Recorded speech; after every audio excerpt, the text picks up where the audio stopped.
Bismillahirrahmanirrahim. Assalamualaikum warahmatullahi wabarakatuh. Berjumpa kembali dengan saya Asep Muhammad Dahlan. Pada pertemuan kali ini kita akan membahas yaitu mengenai pemindah bukuan ke dalam buku besar pada mata pelajaran Praktikum Akuntansi Perusahaan Jasa Dagang dan Manufaktur kelas 11 ya. Kompetensi dasar yang akan kita capai yaitu 3.3 menerapkan posting jurnal umum ke dalam buku besar untuk perusahaan jasa. 4.3 melakukan posting jurnal umum ke dalam buku besar untuk perusahaan jasa. Nah, tujuan pembelajaran yang akan kita capai pada pertemuan sekarang ini, yang pertama, peserta didik dapat menentukan jurnal umum yang akan diposting ke dalam buku besar untuk perusahaan jasa dengan cermat dan teliti. Yang kedua, peserta didik dapat menerapkan posting jurnal umum ke dalam buku besar untuk perusahaan jasa dengan cermat dan teliti. Yang ketiga, peserta didik dapat menyiapkan buku besar untuk perusahaan jasa dengan cermat dan teliti. Dan yang keempat, peserta didik dapat melakukan posting jurnal umum ke dalam buku besar untuk perusahaan jasa dengan cermat dan teliti.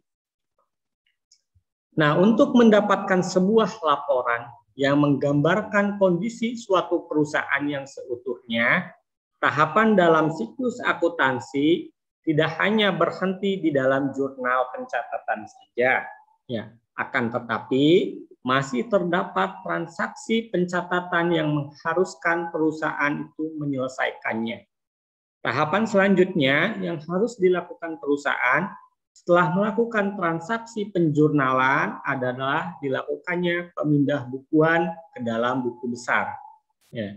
Nah, ini penjelasan mengenai pemindah bukuan ke dalam buku besar. Ya. Nah, setelah penjurnalan, maka yang harus dilakukan oleh perusahaan yaitu pemindah bukuan ke dalam buku besar atau istilahnya yang kita sering sebut yaitu posting. Ya. Apa itu buku besar? Buku besar atau disebutnya dengan ledger, ya, yaitu kumpulan akun atau perkiraan yang saling berhubungan dan merupakan satu kesatuan. Buku besar menampung ringkasan data yang sudah dikelompokkan dalam jurnal. Oleh karena itu, buku besar merupakan catatan akuntansi terakhir, ya, sehingga disebut dengan Book of Final Entry. Buku besar itu berfungsi sebagai tempat mencatat perubahan aktiva atau harta, kewajiban atau utang, modal, pendapatan, dan beban sebagai akibat adanya transaksi keuangan. Adapun buku besar memiliki berbagai bentuk. Berikut ya bentuk yang sering digunakan ya di dalam buku besar ada 4 jenis ya. Yang pertama bentuk T ya ataupun bisa disebut dengan bentuk T sederhana ya. Nah, bentuk T itu bentuk buku besar ini merupakan bentuk yang paling sederhana ya, di mana sebelah kiri menyatakan sisi debit dan sisi kanan menyatakan sisi kredit. Ya. Nah, terus yang kedua bentuk skontro ya, ataupun disebutnya dengan 2 kolom. Ya.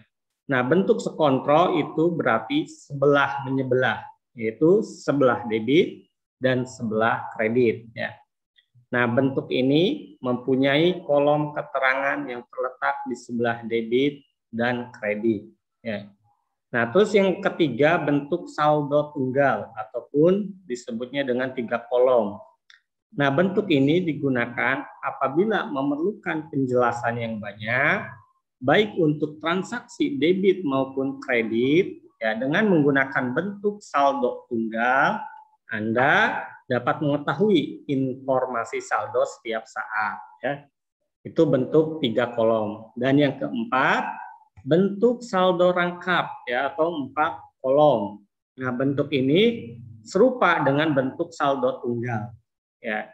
Hanya saja di dalam kolom saldo itu bentuk saldonya dirangkap ya menjadi 2 kolom, yaitu kolom debit dan kolom kredit. Nah, sementara untuk saldo itu disesuaikan dengan sifat masing-masing akun. Ya. Nah, ini bentuk buku besarnya. Ya. Nah, ini yang pertama bentuk tes sederhana. Ya. Di sebelah kiri debit dan di sebelah kanan kredit. Ya. Nah, di sini nama akunnya, ya, nama perkiraan atau nama akun. Ya, ini bentuk tes sederhana.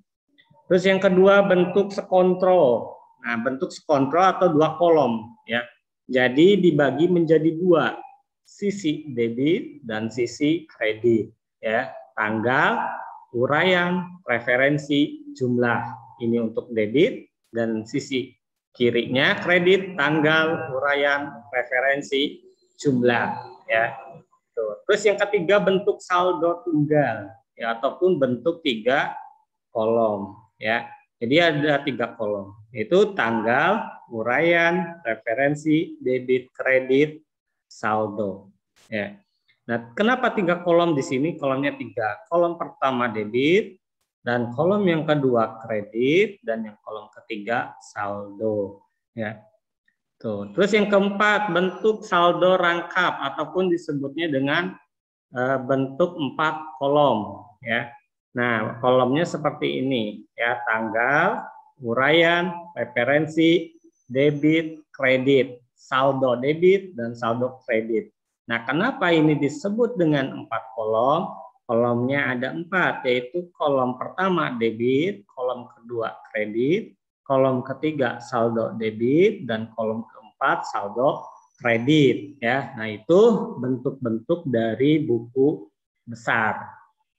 Nah, kegiatan posting di dalam perusahaan jasa, ya, seperti yang telah kita ketahui bahwa setelah penjurnalan maka dilakukan pencatatan akuntansi terakhir dengan jalan memindahkan kolom debit jurnal ke buku besar sebelah debit dan kolom kredit jurnal ke buku besar sebelah kredit, ya. Nah, proses pemindahan catatan dari jurnal yang telah dibuat ke dalam buku besar itu disebutnya posting, ya, atau pemindah bukuan. Nah, di mana untuk melakukan pemindah bukuan itu harus diperhatikan langkah-langkahnya terlebih dahulu agar tidak terjadi kekeliruan ataupun kesalahan, ya. Nah, berikut ini cara proses atau langkah-langkah untuk melakukan posting pemindah bukuan dari jurnal umum ke dalam buku besar, ya. Langkah yang pertama yaitu kita harus memindahkan tanggal jurnal, ya. Tanggal jurnal itu dipindahkan pada kolom tanggal di buku besar, ya. Terus langkah yang kedua, halaman jurnal dipindahkan pada kolom referensi buku besar dengan menuliskan JU, misalnya JU1. Nah, berarti posting buku besar itu berasal dari jurnal umum halaman 1. Terus langkah yang ketiga, jumlah pada jurnal itu dipindahkan ke buku besar sesuai dengan rekening yang bersangkutan. Jumlah debit di jurnal ditempatkan pada debit di buku besar dan jumlah kredit jurnal ditempatkan pada kredit buku besar, ya. Maksudnya jadi sesuai dengan posisi. Kalau di jurnal umumnya itu ada di debit, maka dipindahkan juga ke dalam buku besarnya di debit. Nah, kalau di dalam jurnalnya itu di kredit, maka dipindahkan ke dalam buku besarnya pun di kredit. Ya, itu langkah yang ketiganya.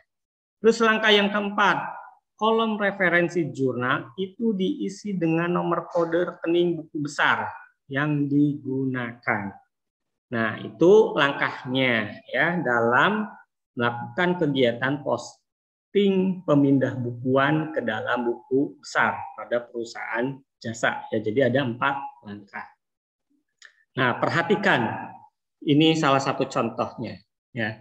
Nah, ini terdapat jurnal umum, ya, satu transaksi tanggal 2 September 2018 pembelian perlengkapan secara kredit, ya.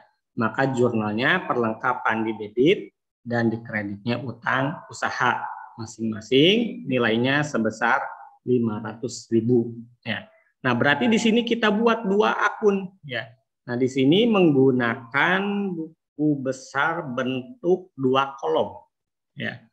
Nah, langkah yang pertama tadi kita memindahkan tanggal terlebih dahulu ya. Nah, ini 2018 bulan September ya. Nah, perlengkapan ada di debit dan utang di kredit ya. Pindahkan tanggalnya. Langkah pertama sudah pindah tanggal. Terus langkah yang kedua ya, kita memindahkan referensi JU1. Ini halaman 1. Jurnal umum halaman 1. Nah, langkah yang kedua. Terus langkah yang ketiga kita memasukkan nomor rekening ya atau nomor akun ya. Nah, ini akunnya perlengkapan kantor, nomor akunnya 113. Terus utang usaha, nama akunnya utang usaha, nomor akunnya 211 ya. Nah, seperti itu. Terus langkah yang keempat ini kita memasukkan nomor nominalnya ya.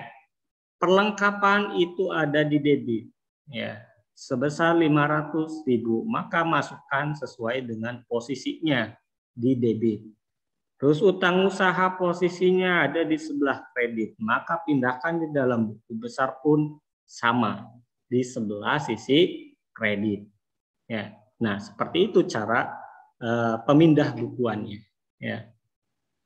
Nah, ini salah satu contoh pembahasan di dalam buku besar ya, yaitu transaksi yang dilakukan oleh bengkel laris selama bulan Agustus 2018 ya. Nah, ini ngambil dari jurnal umum pembahasan sebelumnya, yaitu dari bengkel laris ya. Nah, ini jurnalnya ya. Kita harus membuat bentuk buku besarnya terlebih dahulu, kolom-kolomnya. Nah, kita akan menggunakannya 4 kolom ya. Karena di dalam perusahaan yang sering digunakannya itu bentuknya yang 4 kolom ya. Nah, seperti tadi kita pindahkan ya tanggalnya dulu ya. Terus referensi, terus nomor akun ya. Dan yang keempat nominalnya ya, itu. Nah, nanti ketika dipindahkan ke dalam saldo, yang harus kita ingat di dalam mekanismenya, ya, supaya kita gampang mengingat, ya, kalau sesama sisi, ya, itu bertambah dan yang lawan sisi itu berkurang. Maksudnya sama sisi itu debit dengan debit, kredit dengan kredit itu bertambah. Nah, kalau lawan sisi debit dengan kredit, kredit dengan debit itu berkurang. Nah, ini ya tanggal 1 di debit 80 juta, maka pindahkan ke saldo 80 juta. Terus ada lagi transaksi tanggal 1 itu ada di sisi kredit 6 juta. Nah, di saldonya ada di debit dan di transaksi ada di kredit, maka debit dengan kredit ini berkurang ya. Tuh. Terus tanggal 3 ada transaksi lagi 45 juta di kredit. Nah, di sininya saldonya debit dengan kredit maka berkurang. Ya, hasilnya 29 juta. Terus tanggal 7 ada transaksi lagi ini di debit. Nah, debit dengan debit maka akan bertambah. Ya, itu seperti itu ya, bisa kita pahami. Nah, 29 dengan 8 maka hasilnya 37 dan seterusnya ya. Jadi buku besar itu menggolongkan atau mengklasifikasikan sesuai dengan akunnya masing-masing ya. Jadi ini yang masuk ke dalam kolom ini hanya akun kas aja. Ya. Jadi setiap akun kita buat kolomnya, kolom buku besar. Ini ya, ada kas, utang usaha, perlengkapan, sewa dibayar di muka, peralatan, ya, utang usaha, ya, modal, prive, pendapatan, beban gaji, beban iklan, beban telepon sampai beban listrik. Ya, jadi semua yang ada di dalam jurnal umum itu kita pindah bukukan atau kita posting ya, itu. Nah, itu pembahasan mengenai buku besar ya. Sampai sini dulu ya pembahasannya ya. Mungkin sampai sini. Mohon maaf apabila ada kesalahan. Wabillahi taufiq walhidayah. Assalamualaikum warahmatullahi wabarakatuh.